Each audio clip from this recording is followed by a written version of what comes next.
Welcome. Okay, so let me start with a bit of an overview of where I've come from, so you know who you're listening to, and then we'll kind of go through the 5 steps of the money plan to show you how I take clients from when they first come in to see me to where they want to develop through to where they ultimately want to become. Okay, so my journey in the whole personal development and the financial world started around about 1995, and it was a good friend of mine's birthday. And as guys tend to do, we leave things to the last minute. So last minute was there, I was thinking, what can I get him? I wanted to get something special because he was a good friend, and that was the days when there was good bookshops. So there was a Waterstones in the local town where I lived.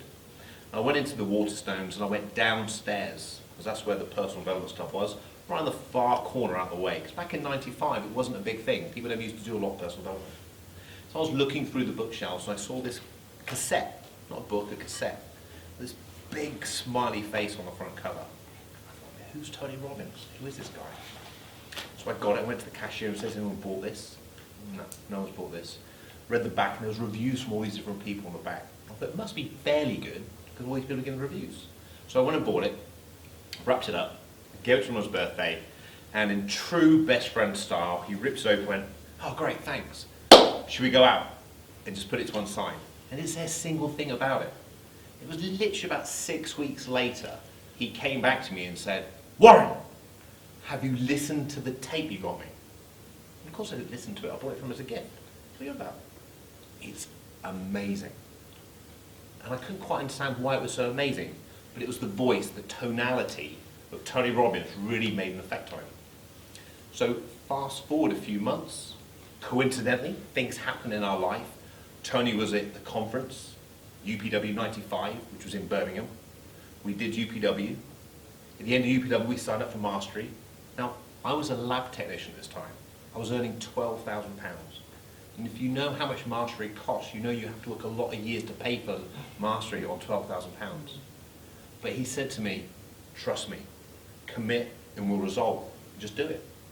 So I ended up doing Mastery, but the thing that really struck me with Mastery was financial mastery. And when I found out that there was a team of financial advisors out in Mastery from the UK, then I'd kind of arrived. I kind of thought, now I get it, all clicked into place. So my journey started with personal development and I joined the financial advisor to become a financial planner. So in 1995 I was a financial advisor, and my journey of NLP and my learning of personal development and financial planning all coexisted together. Fast forward to today, I kind of thought, it's about time I gave back, and I gave something back for what I do. And I've been trying to write a book for about 5 years. Just starting, just never finishing it. And then all of a sudden, things just clicked into place. I put a plan together, and I put down the 5 steps that I work with clients, and that's what I show you today. Just the 5 steps of working with clients to take them from where they are today to where they want to be. Okay? So, how many of you work with a financial advisor already? How many of you think you might need to work with a financial advisor? How many of you are quite sophisticated financially? How many of you are quite novice financially? And how many of you don't want to put their hands up? Okay, so let's have a quick look. WarrenShute.com is the education side of things. So this is the side of the business that I purely just give information and education. It's running the book. It's really very much a give business. I'm not looking to attract financial planning clients. Okay? It's very much just an education side of things. I have a goal, and my goal is to make 1 million people in the UK secure in their retirement. That's my outcome. Massively audacious goal. I have no idea right now how I'm going to achieve it. I know I'm not going to achieve it by doing one-on-one financial planning work. It's going to be in group sessions like this. So that's my outcome. Lexington's my wealth management firm, and Lexo is an online investment company that I've got, so people want to invest money, buy ISAs, invest pensions, that kind of thing, they can do it through there. As Ken said, we're ranked one of the top 100 financial planning firms in the UK by Citywire, and by the Institute, our governing body. I was ranked Financial Planner of the Year this year, or the end of last year. Okay? So just a little bit about me and who you're listening to. Step 1, NLP, step 1. Who's done any NLP? NLP, step 1, know your outcome. Yeah? What is it we're trying to achieve? What's our outcome? So, compelling vision. I take it one step further than just what's your outcome, what we're trying to achieve, but it's what's your compelling vision? What is it we really, really want? How do we want to spend the rest of our life? Because it doesn't matter how good your financials are, you can have multi numbers of properties, but if you're not fulfilled, if you're not truly happy in your life, you don't wake up 9 out of 10 days with a smile on your face, say, I want to go to work, then what's the point? What are we really doing this for? How do you want to spend the rest of your life? Write down a compelling vision. Now, the compelling vision will be something along the lines of, where do you want to be living? Who do you want to be living with? What do you want to be doing? How do you want to be spending your days? Because who's ever gone into a car showroom or a shop, gone into a car showroom, seen a new car that they really like, or gone into a shop, saw a dress or a suit or something they really like, only to walk out of the shop to notice that car or that suit more often than they did previously? You've seen a colour, you think, well, that's pretty impressive, I like that colour, and then never really seen it before, but then all of a sudden it's in our radar. It's because our subconscious can't activate all the millions and billions of bits of information around all the time, but when it's put in front of us, it focuses like a lens. And it's the same with our compelling vision. If we know where we're going, if we have clarity on what our outcome is, we're more likely to achieve it than not. That's not a given. You can't just have a compelling outcome and say, right, okay, I'm going to sit back now, sit on a deck chair and I'm going to win. We've got to work towards it, but we're going in the right direction. So when I set off from home today, we live on the edge of Swindon near Cirencester, about an hour and 40 minutes journey. First thing I did, sat nav, postcode. I've got an outcome. That's where I want to head towards. Now, my journey actually took me off course, around a roundabout, looped round and then back onto the motorway because it was a more direct route. Sometimes we take detours to learn information. Okay? But step one, know your outcome. So, write down for me just a few lines what your compelling vision would look like. Now, sometimes that's a big feat from where you are today, depending where you're starting from. Some people might be there. But for a lot of people, it's a big feat. That's their dream. That's where they're going towards. So then we've got to set milestones. Another word for milestones would be goals, things we want to achieve. So a 10-year goal, a 5-year goal, a 3-year goal, and a 1-year goal. Now, in my world, a 10-year, 5-year, and 3-year goals are visions. They're things we're working towards. And the clarity on those is fairly generalistic. But when we zoom in and get to 1-year goals, it's crystal clear. I know absolutely in the next 12 months what it is I want to achieve. But what I want to do tonight is I want you to write a few lines down, maybe just one goal in each. But let's start with a 10-year vision. But do me a favour, let's write the date down. So it's the 5th of February 2018. So the 5th of February 2028. Okay? How old will you be? How old will your partner, your significant other be? How old will your children be? Let's get specific on it. That puts a bit of reality in. When I first did this, I was like, oh my God, my baby daughter's going to be 18. Shakes you up a little bit. But it also focuses your mind, gets a bit exciting. So when you know, so 2028, what do you want to do? Is there something you want to achieve by that date? Is there something you want to go? Something B? A certain amount of income? A certain number of properties? Maybe less properties?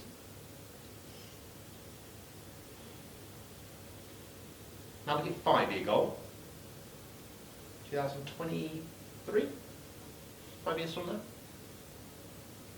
How old will you be? How old will your partner be? Children? Ages down? What do you need to achieve in 5 years in order to achieve your 10-year outcome, which takes you closer to your compelling vision? 36 months, so 3 years. 18, 19, 20, 21. 2021. 5th of February, 2021. How old are you going to be? How old is your partner, significant other going to be? How old are your children going to be? What do you need to achieve in the next 36 months in order to move yourself towards the 5-year goal, 10-year goal to your compelling vision? Now, when I do this, these are fairly generalistic for me. So I'm kind of saying, okay, this is where I want to be living. You know, I quite want to spend a little bit more, less time in the office, maybe a little bit more time with the family, maybe a little bit of time overseas, that kind of thing. A bit more so I've got a guide, a guiding path where I'm heading towards. And as I bring it into the 3-year goal, it's getting a bit more specific because it's a bit more tangible. 36 months? All we can remember 2015, right? Remember that's just like 3 years ago. Remember the financial crisis if it was yesterday. It was like 11 years ago. And then your 1-year goal. So, what needs to happen over the next 12 months in order for you to be happy both personally and professionally with yourself in the next 12 months? What needs to happen both personally and professionally over the next 12 months in order to be happy with your progression? So, where are you going to be? What are you going to be doing? Is there an income thing you're looking at? What's most important for you? They tend to be units. They tend to be money. They tend to be weight. They tend to be things that you can measure. Okay? But it doesn't have to be that way. It can be happiness. One of my goals this year is to watch a comedy, stand-up comedy every month. Okay? Because I want to laugh more. I want to laugh more in 2018. So every month I want to watch a stand-up comedy and have more fun. That's one of my goals. Okay? But you just put it in there and see what it is. See what makes you get excited. So make sure you write these things down.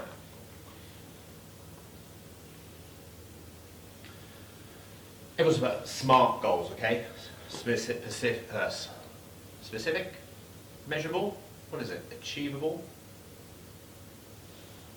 realistic, time-bound. Yeah? I do SMART goals, okay?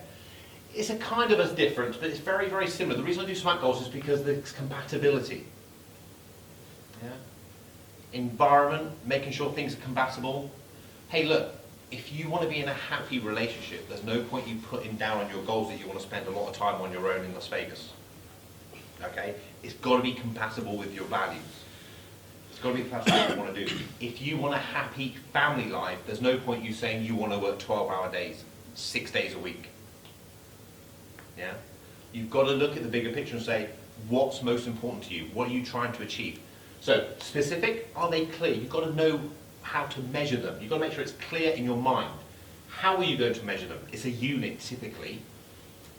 Okay? Achievability. I tend to achieve, over the last 10 years, I tend to achieve about 70% of my goals I set. Now I might think, wow, that's not so good. But that means that they're at a level where they're not unachievable, but they're not a given. I've got to put some effort in to get them. Now I tend to say about 50-50. If you think you're going to just walk it, it's not a goal. But if it's going to be too difficult to achieve, then you're going to be you're going to get disappointed. You need to give yourself reassurance. Okay? So about 50-50 chance. So if you're earning £10,000 a year, to say that you're going to go and earn £1 million a year is not unachievable, but the probability of achieving it is probably more than 50. Is probably less than 50%. Okay? Incompatible. Make sure it fits in with the whole ecology of what's important to you in life. Now, who's ever set a New Year's resolution only to have never done anything about it past March? Yeah? Yeah, anyone? Confess. Okay. Confess. It happens so often. So what we do is we have check-ins. We have 90-day check-ins. So 90-day check-ins, every 90 days, we're going to have stepping stones towards achieving our 1-year goal. You see how this works? This is all just a building block of saying, okay, 90 days, 1-year goal. 1-year goal, 3-year goal, 3-year goal, 5-year goal, 5-year goal, 10-year goal, vision. That's what we're trying to work towards. Just moving us in the right direction. Now, take it one step further, print these things out. I have these laminated. I have one set next to my bed, I have one set in the gym, and I have another set in my journal. And I just look at them constantly.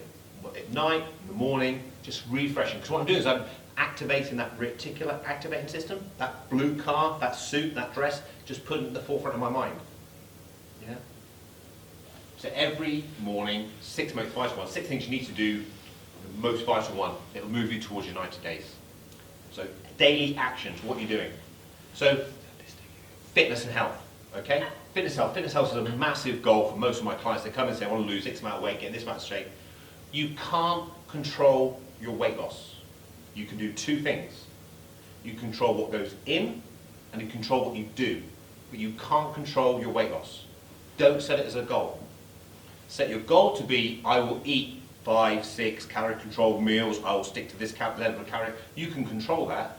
You can control, I will work out 5, 4, 3 times a week, whatever it might be.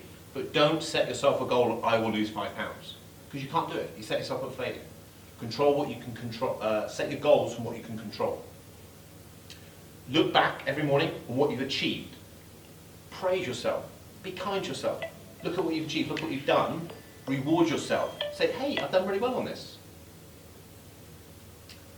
Write 3 things that you're grateful for. Live in an attitude of gratitude. Make sure you're grateful and you appreciate where you are in your life, what you've achieved so far. Okay, because setting these goals, you're always moving towards something. And we tend to lose the enjoyment of the present. Okay, so I just write 3 things down every morning what you're grateful for, however minor or significant they might be, is going to leave you in a place of gratitude. And then I journal just for about 5 minutes.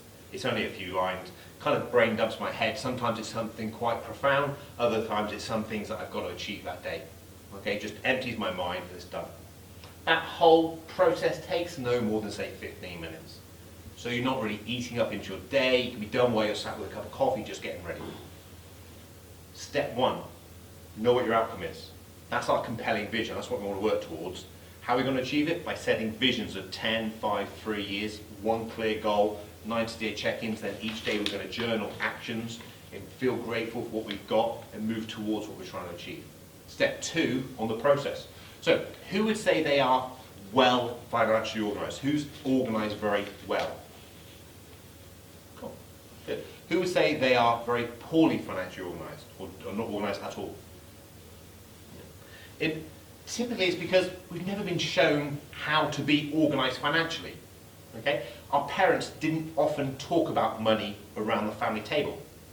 So we pick up lessons from our environment, either our parents or things like that. So we need to get financially organised. And some of the things that we do to get us financially organised is we make things automatic. Because we kind of believe that if we can take routine thought out of everyday actions, it takes emotions out of the decision-making process. Because money is a very emotional thing. Yeah? If we lose money, if we're foolish with money, if we buy something we think we shouldn't, we get a buyer's remorse. It's an emotional transaction. So if we take the emotion out of it and make it automated, we're building successes. We're lining ourselves up to be successful.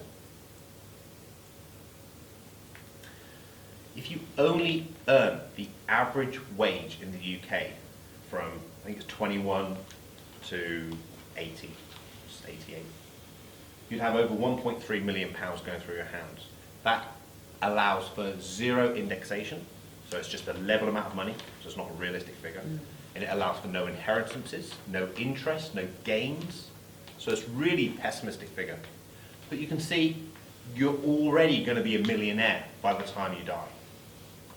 It's how much of that money we can keep that counts. And that's the outcome. Becoming automated, becoming organised, so we retain some of this money.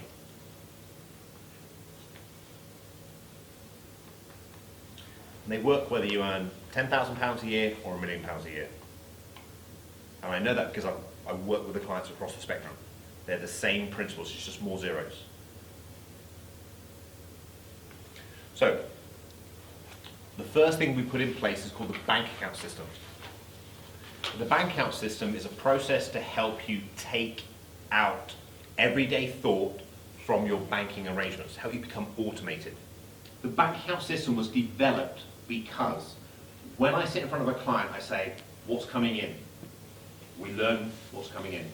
Earnings, dividends, inheritances, all sorts of money, okay? Capital gains. What's going out?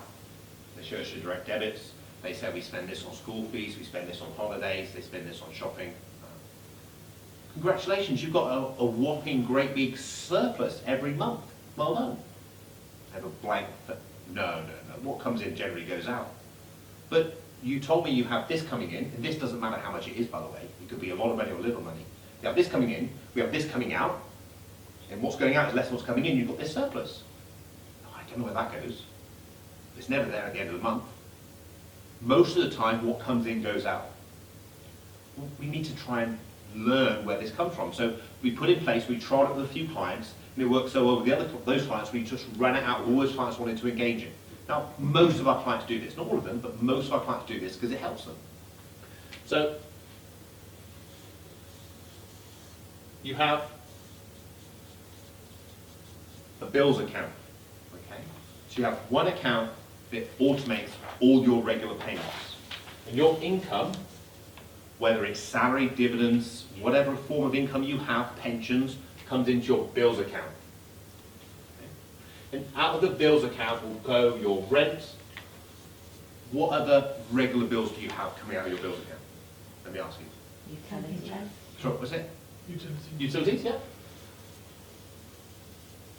What else? Fuel and travelling costs. Sorry? What is it? Fuel and travelling costs. Fuel, okay. When you say travel costs, what do you mean by travelling costs? Well, it depends if you travel. Okay, so maybe bus, train, that kind of thing, okay. Anything else? What goes out your, what's the regular direct debit or standing order you have? Council tax. Council tax? Mortgage. Mortgage? Anything else? Insurance. Insurances? Car tax. Shopping. What was the other one? Shopping. Shopping? Pension, Pension? I say. ISA? So, some of those are the same every single month and can be automated. But some of them will vary and maybe can't be automated. But what we want to do is we want to give ourselves some kind of parameters to work with. So what we do is we have all our regular committed bills coming out of the bills account. And our regular committed bills are, like you said, rent, mortgage, utilities, council tax, insurances, car tax, ISA, savings type things, because they tend to be the same every single month.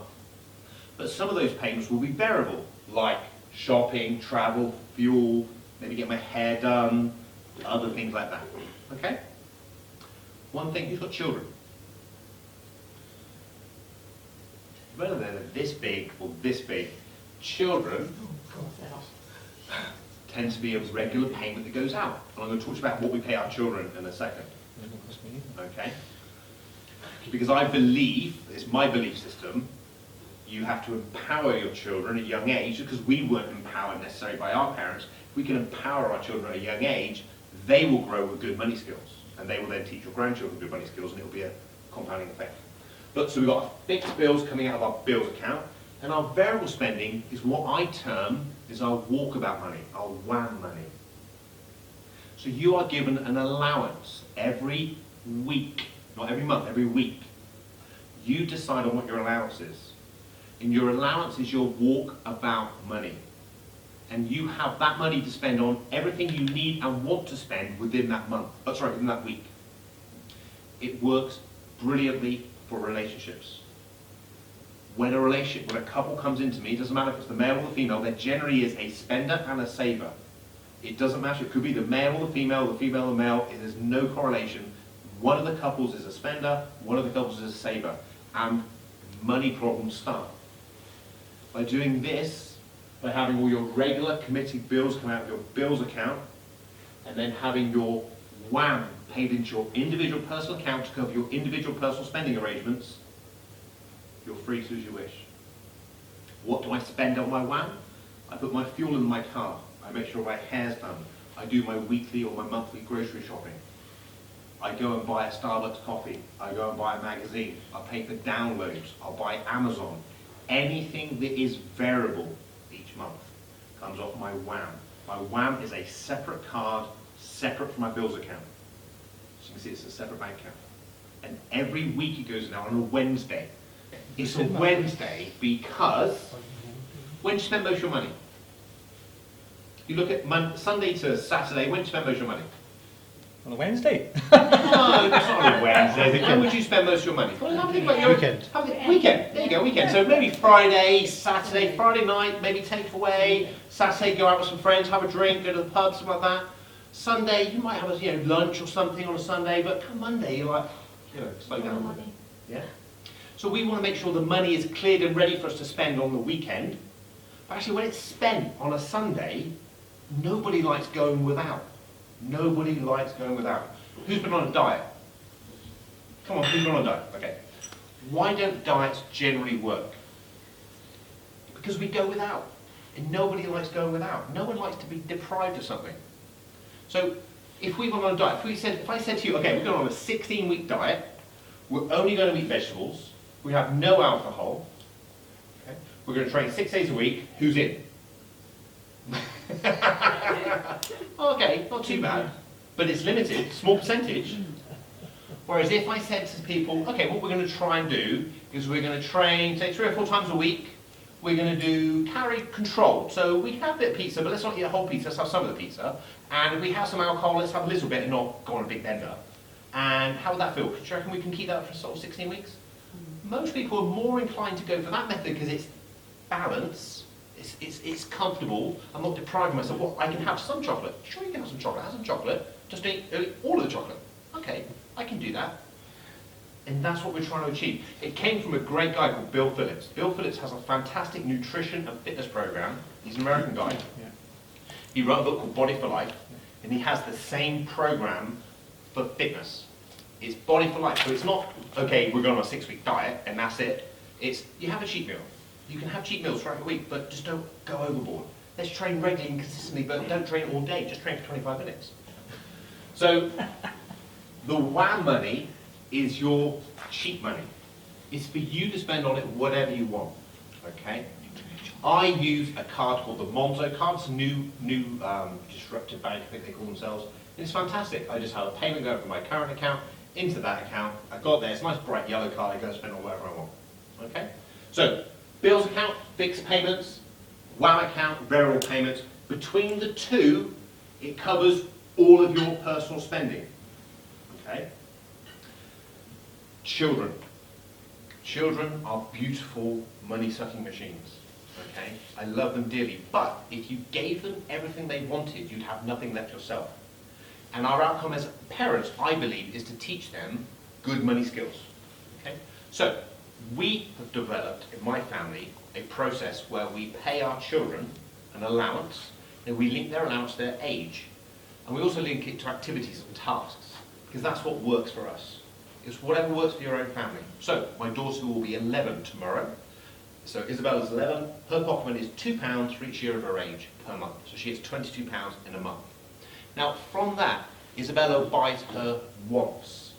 Her mum and dad buy her needs. She likes stationery. She goes and picks up all this stationery and brings it back and says, Dad, can I have this? I say, sure you can. You're a big girl now. Add up how much it's going to cost.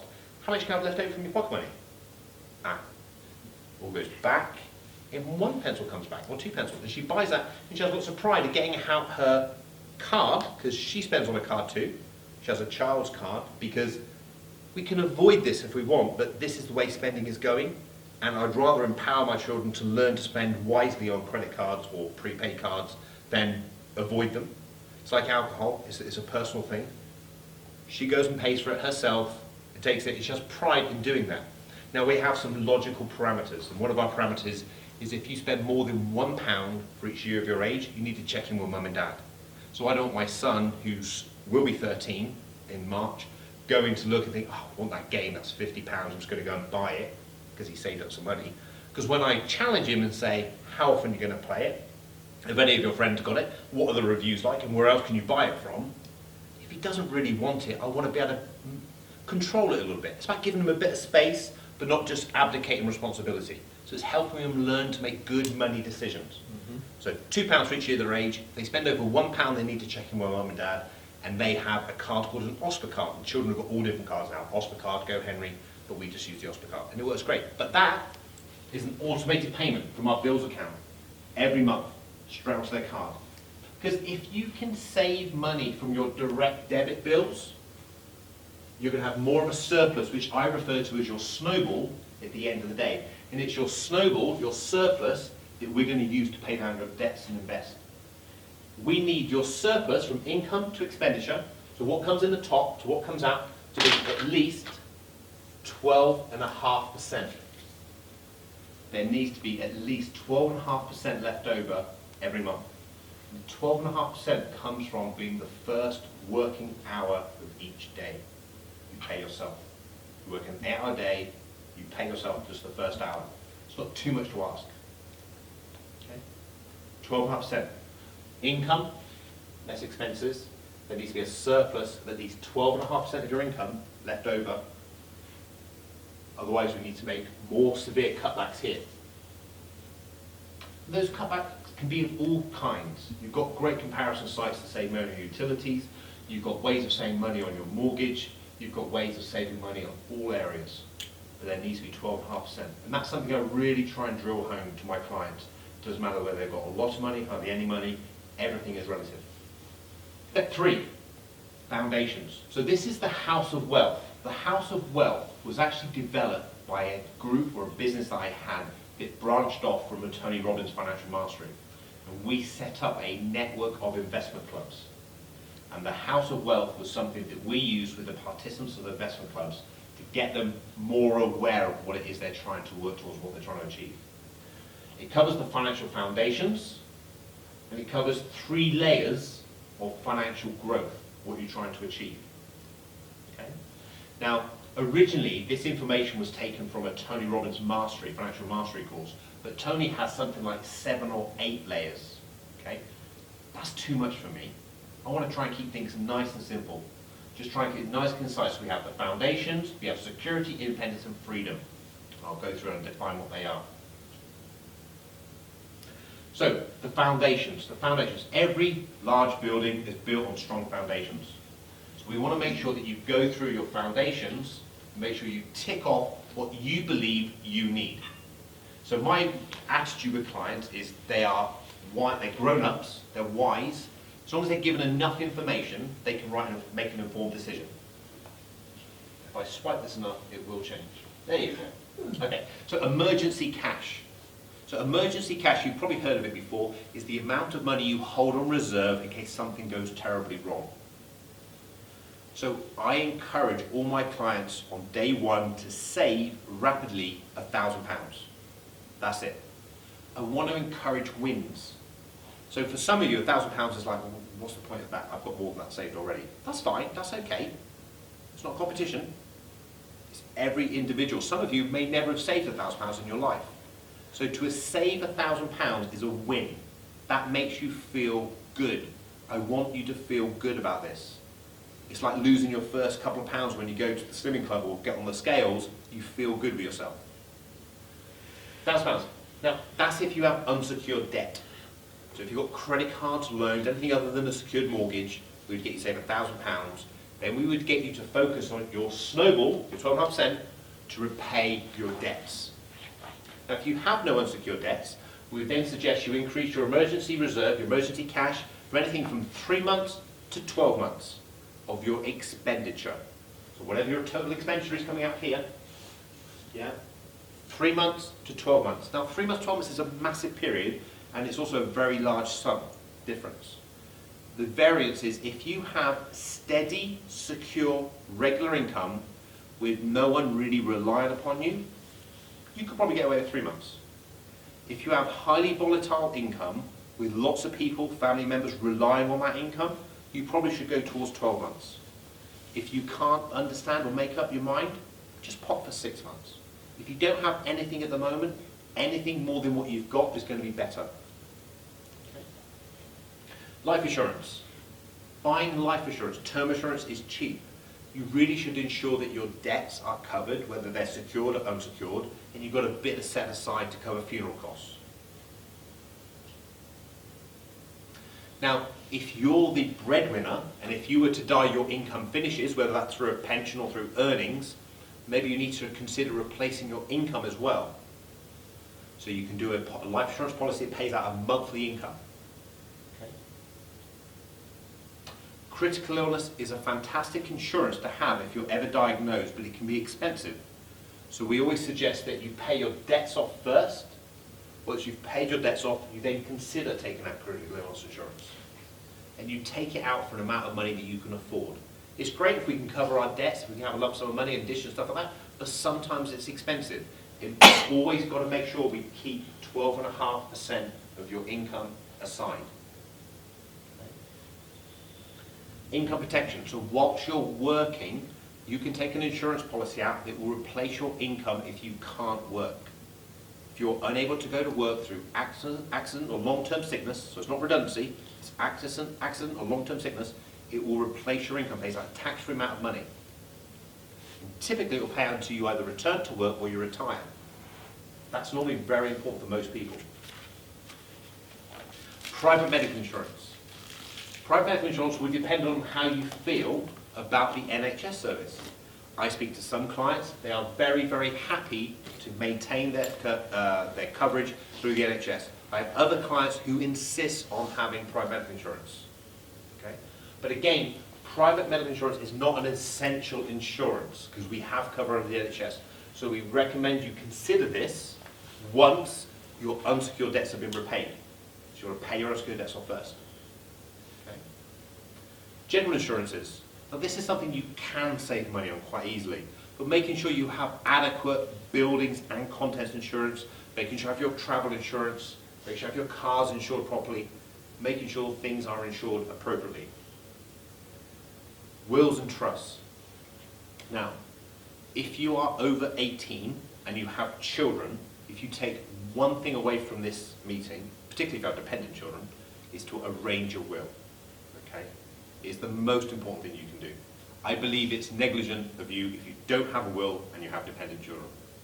Okay? I'm that passionate about it. Having a will means that in the event of you passing away, there is something there, a legal document to distribute your assets, however small you might feel they are. Okay? You can wrap up within your will trusts, not to do a Panama effect and save taxes, but just to control the flow of the money and where it goes to and who it should go to. It's a completely legal planning exercise. So make sure you have a will and you have a trust. Also, it makes you feel good. You've done the right thing. You walk upright knowing that, heaven forbid, if I go under a car, my will is sorted and everyone's going to be looked after. LPAs, lasting power of attorneys. This is the last step in the foundation section.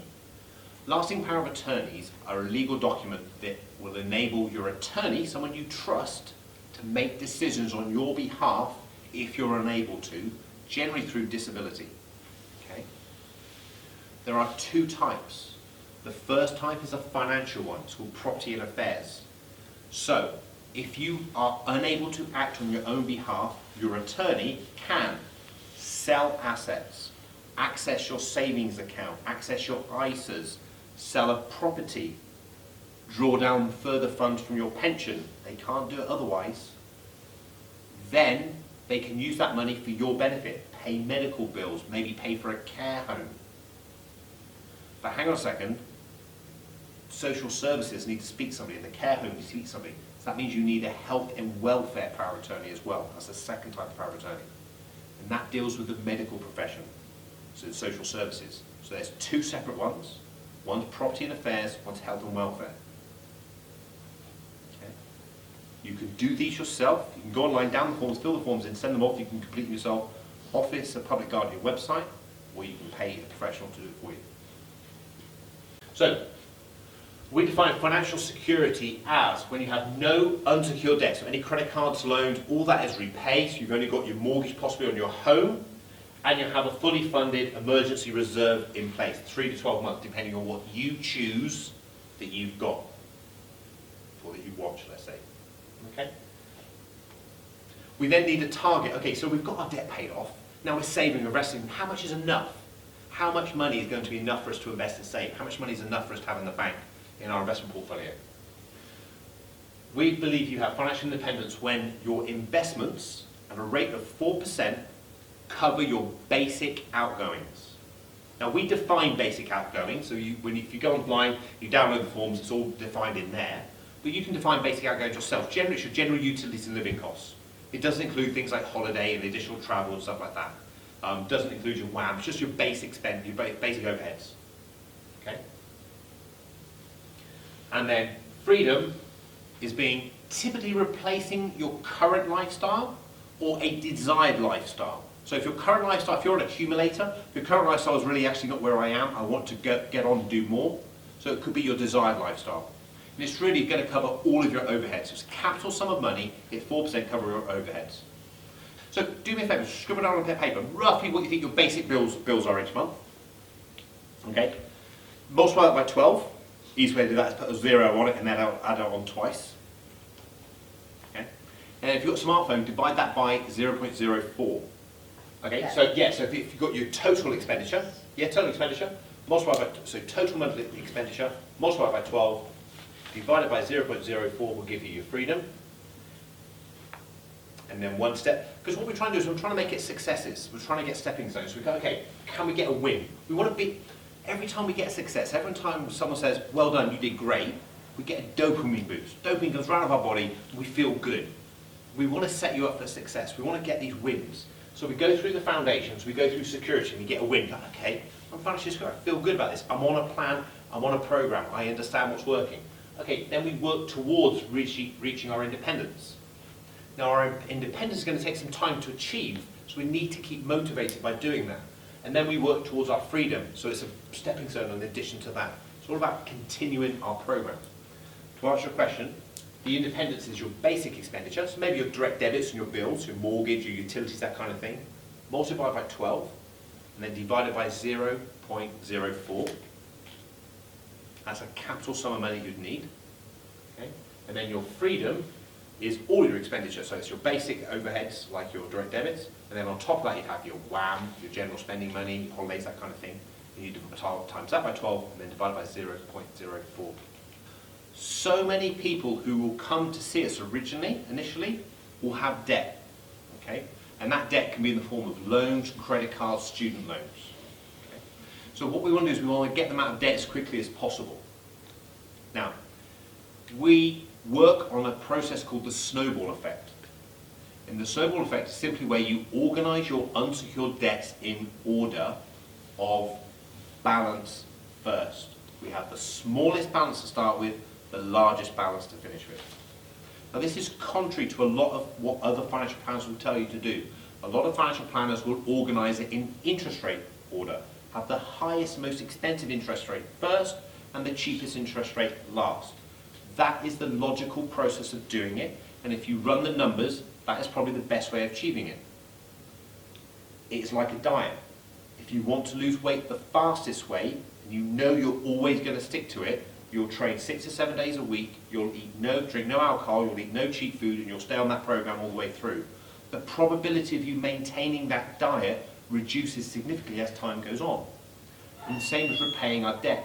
If we start with the most expensive debt first, if that's such a big debt, we're taking so long to pay it off, where's the dopamine boost? Where's the feel-good factor? I want to get wins. So we have the smallest debt first. We maintain minimum payments on all the debts.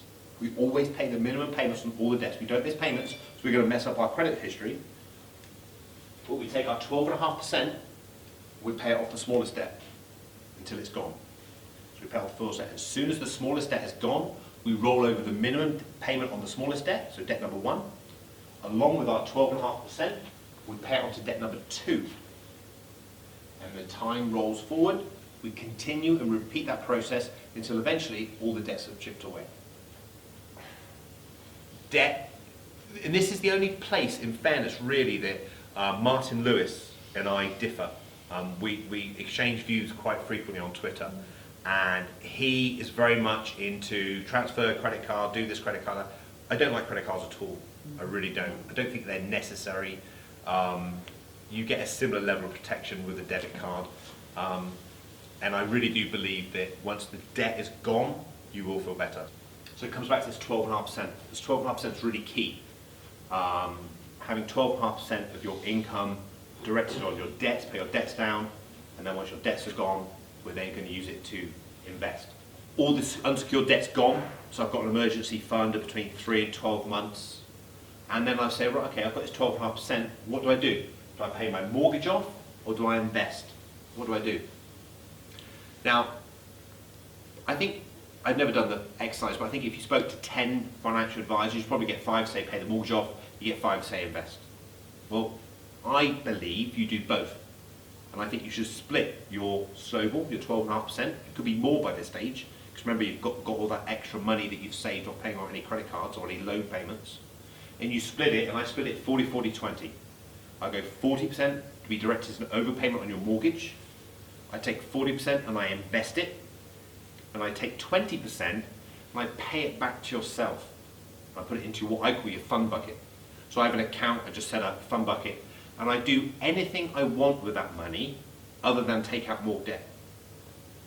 So I've got all my bills automated, my WAM, my kids' money looked after, and I got this 12.5%, which might be more by now because I've paid all my unsecured debt off. It's my surplus money. It's got to be at least 12.5%. It's the money that's left over every month. And I split that 40, 40, 20. I take 40% of that money and I pay it off my mortgage as an overpayment because I want the mortgage gone. I want us to be completely debt-free. Even if I'm paying 0.5% on my mortgage interest, I just want it gone. I want it owned.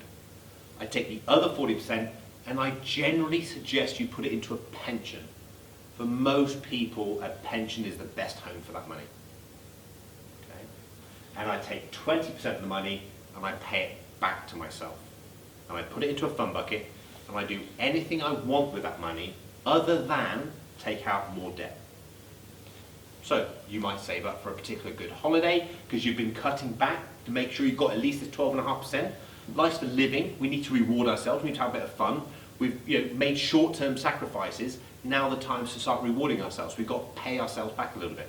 And we take this 20% of our snowball and we save it up. It might be enough money on month one. We might have to accumulate it for a year, but we pay ourselves, we do things with it. We might buy ourselves a different car, go on a holiday, learn a language, learn a musical instrument, whatever floats your boat, go on a course, whatever it might be.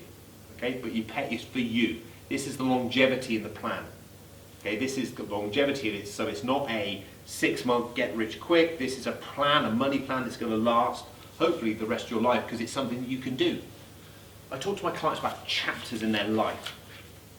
Okay, and I see so many clients come in who put their life on hold for retirement. Okay, now I might not be speaking to that audience, right? Because being in an environment like this, you may not be your sort of thing. But when I was writing the book, this came to me from the book, if I'm honest. It wasn't something that came before that. I spoke to clients about chapters of life and how we transition from different periods. But I realised that actually on a bigger scale, if you look at it, well, okay, we might go to university, we might travel and stuff like that, but we're typically working for about 50% of our life.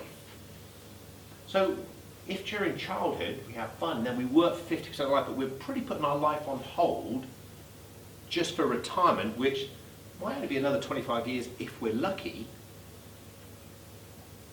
What is it about? Life's for living, for the moment today and enjoying it. So making sure that our finances are organised so we don't have to think about them every day, and making sure we've got a plan so that we can retire fruitfully when we want to, but actually we're not pausing our life and our enjoyment because we're paying back to ourselves. And that's the importance of the extra 20%, so we actually live life. Really hit home to me. It really made me sort of realise that we don't know how many more tomorrows there will be. Let's make sure we enjoy it. Paying the debt down builds security. Okay, makes us feel secure, makes us feel smart. Owning your home outright is a big accomplishment for most people. Okay, but investing psychologically makes us feel wealthier, makes us engaged in our money more.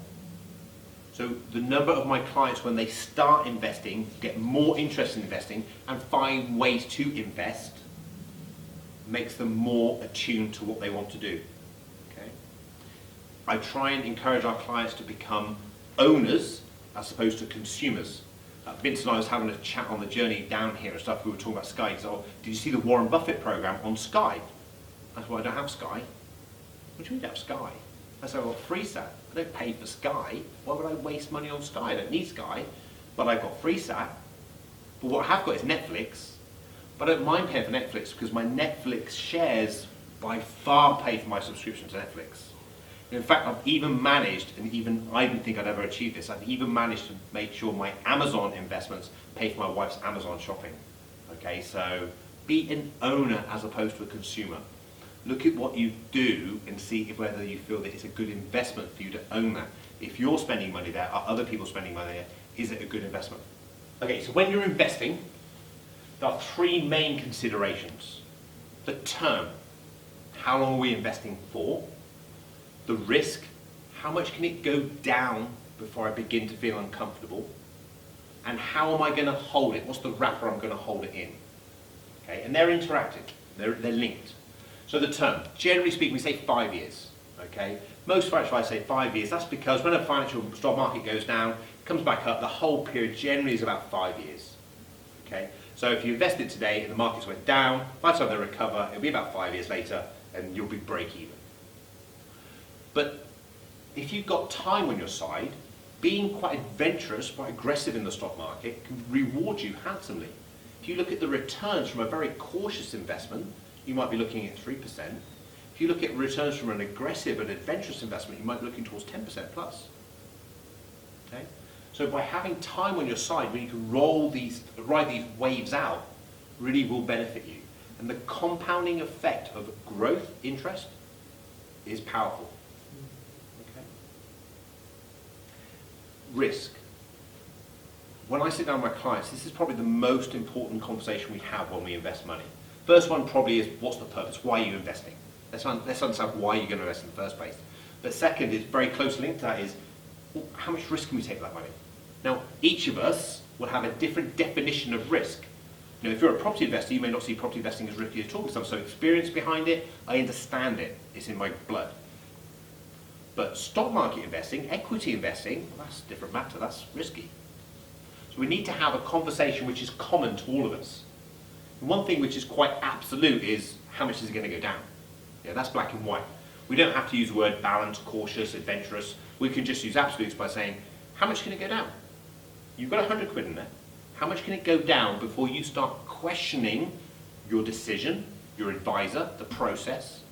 How much can it go down before you begin to feel uncomfortable? Generally speaking, this is a general rule of thumb for you to have a concept in your mind. It's about 50% of the equity exposure. So if you have 100% stock market exposure, you could expect your portfolio to halve in value at any one point in time. Yeah. If you have a 40% stock market exposure, you expect to get down to about 20% at any one time. So 100% stock market exposure, we invest £100 or £100,000 or £1 million, it can go down by 50%. £100 will go down to about £50 before it starts recovering again. 40% of the stock market, go down by about 20%, or £100 go down to about £80. So big difference, big difference. But you're going to get bigger returns at this end of the market than you at this end of the market. And then you've got the wrapper, the type of account you're going to hold. So whether it's in a pension or an ISA, they're generally the two main accounts people put money into. And if you're an employee, if you work for a company, most likely they'll offer you a workplace pension now, which you should snap up. If they haven't offered you one, ask them about it.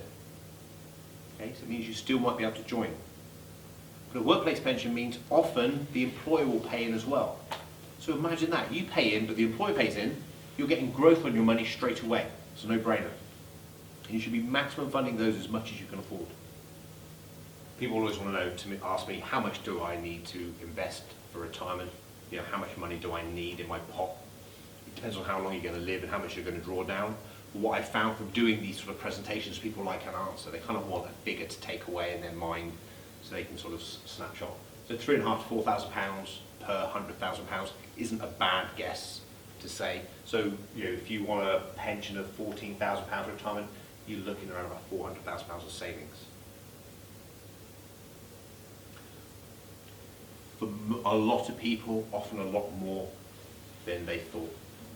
But finally, believe in yourself, okay? It's a process. And I think when you've gone through something, you've experienced it, and you look back, you can appreciate, okay, I did it because of this, this, and this. And the secret sauce to the success is consistency. Just staying on the plan, investing consistently, making good money decisions, making things automatic so you don't have to think about it too often, and just staying on the program. I've put a copy of all the slides up on the special page here on the Yes Group. Okay, so warrenshute.com/Yes Group. If you would like a copy of the book when it comes out, it will cover all this stuff and obviously a lot more detail and have action things you can follow through. There's a login there, just leave your details. I'll drop you an email when it's out and then you can get a copy.